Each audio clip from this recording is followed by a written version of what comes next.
Vous avez sans doute remarqué que, lorsqu'il s'agit de l'entraînement des pectoraux, tout le monde semble avoir une formule magique. Certains jurent que plus on charge la barre, plus la poitrine se développe.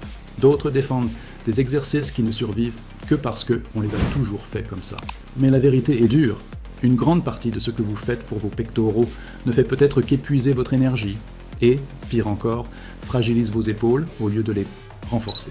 Ce que peu de gens comprennent, c'est que ce ne sont pas des dizaines d'exercices différents qui construisent une poitrine solide et durable. Au contraire, il n'existe que quelques mouvements qui fonctionnent vraiment, car ils respectent la biomécanique du corps et apportent de véritables résultats. Tout le reste, même les plus célèbres, n'est qu'un mélange de risques pour les articulations et de perte de temps. Et ce n'est pas une exagération. En vieillissant, le corps change. Les tendons deviennent moins élastiques, les articulations plus sensibles, et chaque choix dans l'entraînement pèse davantage. La différence entre progresser en sécurité ou rester bloqué avec des douleurs chroniques réside justement dans l'identification des exercices qui valent la peine et de ceux qu'il faudrait rayer de votre programme dès aujourd'hui. Alors, si votre objectif est d'avoir une poitrine vraiment forte et fonctionnelle, vous devez arrêter de suivre les modes de la salle et commencer à vous concentrer sur ce qui fonctionne réellement. Et c'est exactement ce que vous allez découvrir dans cette vidéo. Les 4 exercices qui construisent véritablement des pectoraux puissants et les 4 qui sabotent simplement vos progrès. Avant de continuer, vérifiez que vous êtes bien abonné à la chaîne.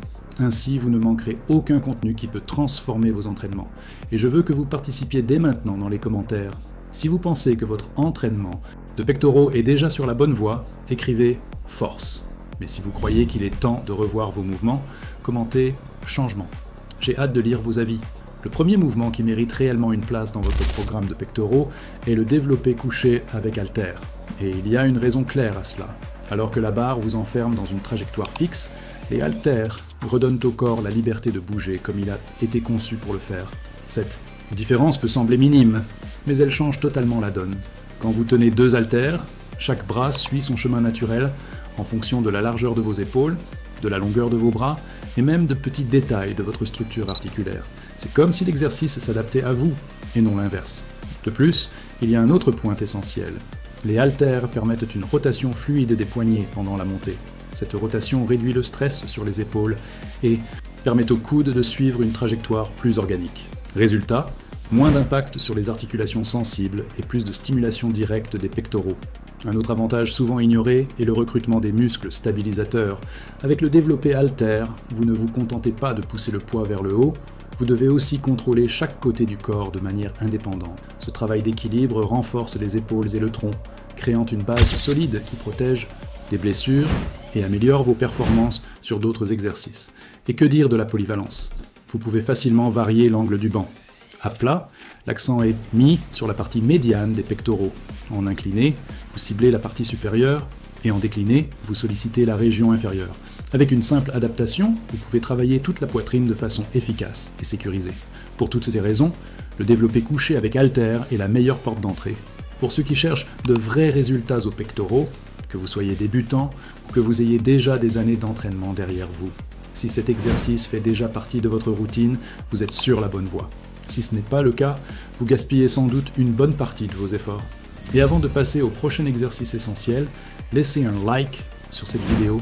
Vous soutiendrez ainsi la chaîne et permettrez à davantage de personnes de découvrir comment entraîner les pectoraux sans perdre de temps. Le deuxième exercice qui fait réellement la différence dans le développement de la poitrine est l'écarté à la machine.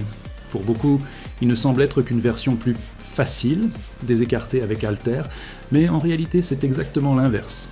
C'est la version la plus intelligente et la plus sûre. Avec les haltères, vous devez contrôler le poids dans toutes les directions, ce qui place vos épaules dans des positions extrêmement vulnérables. À la machine, au contraire, la trajectoire est guidée, ce qui réduit drastiquement le risque de blessure. Le mouvement reste stable du début à la fin, permettant à toute l'énergie d'être dirigée vers ce qui compte vraiment, l'activation profonde des fibres pectorales. Un autre atout qui rend l'écarté machine si puissant est la courbe de résistance. Contrairement aux haltères, où la tension varie selon l'angle, à la machine la charge reste constante, exactement dans la zone où les pectoraux ont le plus de force pour réagir. Cela signifie plus d'efficacité, moins de perte d'énergie. Et il y a aussi la possibilité de personnalisation. Vous pouvez contrôler l'amplitude du mouvement en fonction de vos limites. Si vous ressentez une gêne au niveau de l'épaule, il suffit de réduire l'arc. Avec le temps, à mesure que la mobilité s'améliore, vous pouvez élargir le mouvement en toute sécurité, sans sacrifier le résultat. L'écarté machine permet également d'attaquer la poitrine sous différents angles, en position horizontale pour le milieu des pectoraux, en incliné pour la partie supérieure et même en décliné pour renforcer la partie inférieure. C'est comme avoir 3 exercices en un seul, sans compromettre vos articulations. C'est pourquoi ce mouvement ne doit pas être considéré comme secondaire. Il est en réalité l'un des piliers pour ceux qui recherchent non seulement du volume, mais aussi de la symétrie, de la définition et surtout de la longévité dans l'entraînement. Si vous êtes convaincu de l'idée d'avoir une poitrine vraiment forte, sans gaspiller d'énergie dans des exercices inutiles et sans mettre vos épaules en danger, alors le livre numérique Fini la faiblesse, la méthode naturelle pour reconstruire les muscles après 50 ans, peut être votre prochaine étape. Il réunit des stratégies pratiques d'entraînement, des ajustements simples de routine et des conseils alimentaires qui aident à maintenir des muscles fermes et des articulations protégées. C'est un guide direct pour ceux qui ne veulent pas seulement s'entraîner, mais progresser en toute sécurité et avec de vrais résultats. L'accès est dans le commentaire épinglé. Ça vaut le coup d'y jeter un œil. Le troisième exercice qui transforme vraiment l'entraînement des pectoraux est le crossover aux poulies. À première vue, il peut sembler n'être qu'un mouvement de détail, mais ceux qui comprennent la biomécanique savent, c'est l'une des manières les plus complètes de travailler la poitrine. La grande différence réside dans la résistance constante. Avec des poids libres, comme les haltères, la tension varie selon la position du bras. À certains moments, le muscle se repose presque. Aux poulies, il n'y a pas de pause. Du moment où vous ouvrez les bras jusqu'à l'instant où vous les croisez, le pectoral reste sous tension. Ce détail change tout, car c'est précisément cette tension continue qui stimule le muscle à croître et à se définir. Un autre aspect qui distingue le crossover est le contrôle de l'étirement. Dans la phase initiale, avec les bras ouverts, la poitrine reçoit un étirement profond, mais en conditions sûres, puisque vous décidez jusqu'où aller. Cela permet de solliciter des fibres plus profondes, sans compromettre les épaules. De plus, c'est un exercice extrêmement polyvalent. Il suffit d'ajuster la hauteur des câbles pour cibler différentes zones du pectoral. Câble haut pour la partie inférieure, câble moyen pour le centre de la poitrine, et câble bas pour la portion supérieure. Peu d'exercices offrent une telle précision dans le ciblage musculaire, et il y a encore un avantage caché, la possibilité d'inclure des poses isométriques au point de contraction maximale. Maintenir les câbles croisés 2 ou 3 secondes intensifie le recrutement des fibres et génère une sensation de brûlure contrôlée qui fait réagir le pectoral de façon impressionnante. Le crossover n'est pas seulement un exercice complémentaire, c'est un raffineur, un constructeur de qualité musculaire qui met chaque fibre du pectoral au travail. Utilisé stratégiquement, c'est le détail qui sépare une poitrine ordinaire d'un torse véritablement marquant. Le quatrième exercice, qu'on ne peut absolument pas ignorer, est le plus simple de tous. Les pompes, simples en apparence mais complètes dans leurs résultats. S'il existe un mouvement qui a traversé les générations sans perdre de valeur, c'est bien celui-là. Et ce n'est pas un hasard. Le premier grand avantage des pompes est que le corps trouve de lui-même la trajectoire la plus naturelle pour le mouvement. Contrairement aux barres et aux machines qui imposent des angles rigides, ici les poignets, coudes et épaules s'ajustent de façon organique. Cela réduit l'impact sur les articulations et maintient le focus sur l'essentiel, le travail musculaire. Un autre point qui rend les pompes si précieuses est la variété des stimuli. Rien qu'en changeant la position des mains, vous modifiez totalement l'accent de l'exercice. Mains écartées. Le pectoral moyen et externe est davantage recruté. Mains rapprochées. Une partie de la charge migre vers les triceps et la portion interne du torse. Pieds surélevés. L'effort se concentre sur la partie supérieure du pectoral. Mains en appui sur une surface surélevée. L'accent se déplace vers la partie inférieure. Et il y a encore un bonus que beaucoup oublient. Le corps. Tout au long de l'exécution, les abdominaux et la région lombaire travaillent intensément pour maintenir le corps aligné. Cela crée une connexion neuromusculaire plus forte entre le tronc et les membres supérieurs, un facteur essentiel pour la performance et la prévention des blessures. Un autre détail qui donne de la longévité aux pompes est la possibilité de progression quasi infinie. Vous voulez plus d'intensité?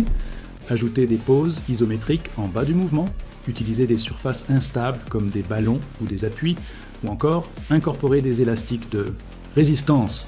Tout cela sans surcharger les articulations, en restant sûr même après 40 ans. Les pompes rappellent que simplicité ne signifie pas faiblesse. Au contraire, bien exécutées et variées, elles deviennent l'un des exercices les plus complets pour construire des pectoraux solides, fonctionnels et durables. Après avoir vu les mouvements qui construisent réellement une poitrine solide, il est temps de regarder l'autre côté de la médaille. Les exercices qui font plus de mal que de bien. Le SIMPT Premier de la liste est l'écarté avec halter. À première vue, il semble efficace, puisqu'il donne cette sensation intense d'étirement de la poitrine.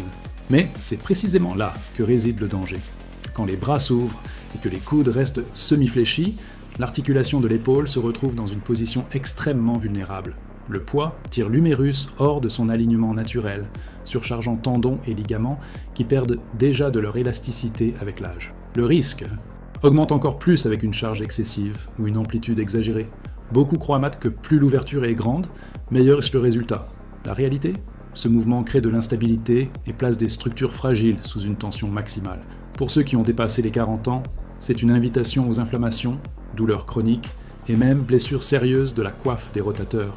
Les écartés avec halter paraissent être un classique indispensable, mais en pratique, ce sont un piège. Peu de stimulation réelle et un prix élevé payé par les articulations.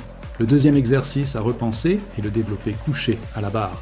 Véritable icône des salles, c'est presque une carte de visite. Tout le monde veut savoir combien tu pousses au développé, mais sa réputation cache des risques importants, surtout après 40 ans. Le problème commence par la rigidité de la barre. Elle oblige les mains et les épaules à suivre une trajectoire fixe qui ne respecte pas toujours la morphologie individuelle. Cette contrainte force une rotation interne des épaules et augmente le risque d'impingement sur la coiffe des rotateurs. Ce qui semble être un simple détail de position peut, avec le temps, se transformer en inflammation chronique et perte de mobilité. Un autre point critique est la tendance à compenser. Pour pousser plus lourd, beaucoup cambrent excessivement le bas du dos, comprimant les disques intervertébraux. Avec l'âge, ces structures sont déjà plus déshydratées et moins résistantes, ce qui rend la surcharge encore plus dangereuse. Enfin, le développé barre met aussi en évidence tout déséquilibre musculaire.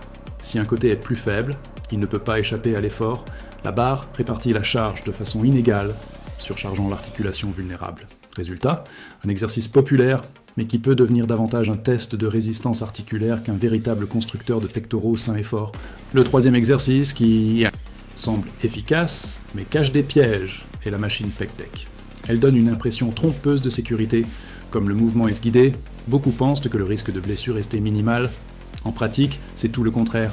Le problème principal vient de la position imposée aux épaules. Bras ouverts, coudes fléchis à 90 degrés, trajectoire fixe. Tout cela place la capsule antérieure de l'épaule sous un énorme stress, comprimant tendons et structures déjà fragiles avec l'âge.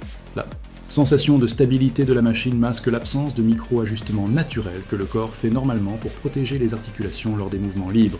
Autre danger, la surcharge. Parce que c'est une machine, beaucoup pensent ne pouvoir pousser au-delà de leurs limites.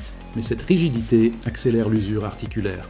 Au lieu de renforcer, le mouvement répétitif peut provoquer des inflammations et même le redouté conflit sous-acromial.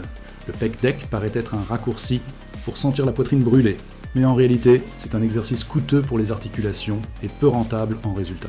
Le quatrième exercice qui mérite attention est le dips aux barres parallèles. Connu pour recruter fortement le bas des pectoraux, il impose cependant un coût élevé aux épaules et aux coudes. Le point critique survient à la descente. Le corps est forcé dans une extension exagérée des épaules, tandis que les coudes supportent une grande partie de la charge. Cette position extrême comprime la capsule antérieure de l'épaule et peut générer de l'instabilité avec le temps, surtout chez ceux qui ont déjà perdu de l'élasticité tissulaire. De plus, l'articulation du coude subit de fortes forces de cisaillement. Exécutés jusqu'à la fatigue ou avec surcharge, ces efforts augmentent encore, favorisant tendinite et inflammation persistante. Les dips, qui paraissent être un exercice avancé, peuvent en réalité devenir un ennemi caché. Un cas typique où le risque dépasse le bénéfice. Nous arrivons au point essentiel, comprendre qu'entraîner les pectoraux ne dépend pas de la quantité d'exercice, mais de la qualité et du bon choix. La différence entre un torse fort et un torse limité par les douleurs ne réside pas dans la répétition des classiques sans réflexion, mais dans la sélection de ce qui fonctionne vraiment pour votre corps. Après 40 ans, chaque décision compte double. C'est à ce moment qu'il devient vital de séparer les exercices efficaces des mouvements risqués. Inutile de remplir le programme d'exercices qui n'apporte qu'inflammation et perte d'énergie. Le chemin vers des pectoraux solides, esthétiques et fonctionnels est simple. 4 mouvements qui donnent des résultats, et 4 à laisser de côté. Quand vous comprenez cette logique, l'entraînement cesse d'être une course contre le temps pour devenir un investissement dans la longévité. La poitrine se développe, le corps répond, et vous continuez à vous entraîner année après année sans traîner cette collection de douleurs que tant de gens acceptent comme inévitables.